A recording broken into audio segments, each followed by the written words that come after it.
കഴിഞ്ഞ പ്രാവശ്യം zebra tomato വിണ്ട് കീറിപ്പോയിരുന്നു മഴയുള്ള സമയത്തായതുകൊണ്ട്. പക്ഷെ ഇപ്രാവശ്യം നല്ല അടിപൊളിയായിട്ട് കിട്ടിയിട്ടുണ്ട് കേട്ടോ. ആ സ്ട്രൈപ്സ് ഒക്കെ നല്ല അടിപൊളിയായിട്ട് കാണാം അല്ലേ.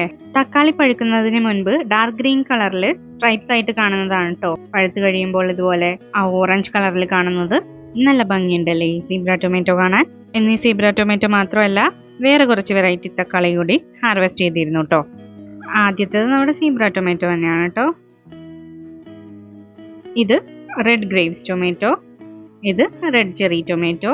3 റെഡ് ചെറി ടൊമാറ്റോ കിട്ടിട്ടോ. ഇത് ആദ്യത്തെ ഹാർവെസ്റ്റ് ആണ്. പിന്നെ 3 ടൈനി ടിം ടൊമാറ്റോ കിട്ടി. പിന്നെ 5 യെല്ലോ ചെറി ടൊമാറ്റോ കിട്ടിയിട്ടുണ്ട്. പിന്നെ അവസാനമായിട്ട് ഒരു അറ്റോമിക് ഗ്രേപ്സ് ടൊമാറ്റോയും കിട്ടിയിട്ടുണ്ട്. അറ്റോമിക് ഗ്രേപ്സ് ടൊമാറ്റോയുടെ ആദ്യത്തെ ഹാർവെസ്റ്റ് ആണ്. അപ്പോൾ ഇന്ന് കിട്ടിയ ടൊമാറ്റോസ് ഇത്രയാണ് കേട്ടോ. ഇതുകൂടാതെ കുറച്ച് ഐറ്റംസും കൂടി കിട്ടിയിട്ടുണ്ട് കേട്ടോ. വേറെ ഒന്നുമല്ല, ഒരു തായ് റിബ്ഡ് ബ്രിഞ്ചോൾ, കുറച്ച് കറിവേപ്പില, പിന്നെ കാന്താരി മുളക്. അപ്പോൾ ഇതായിരുന്നു ഇന്നത്തെ വിളവെടുപ്പ്.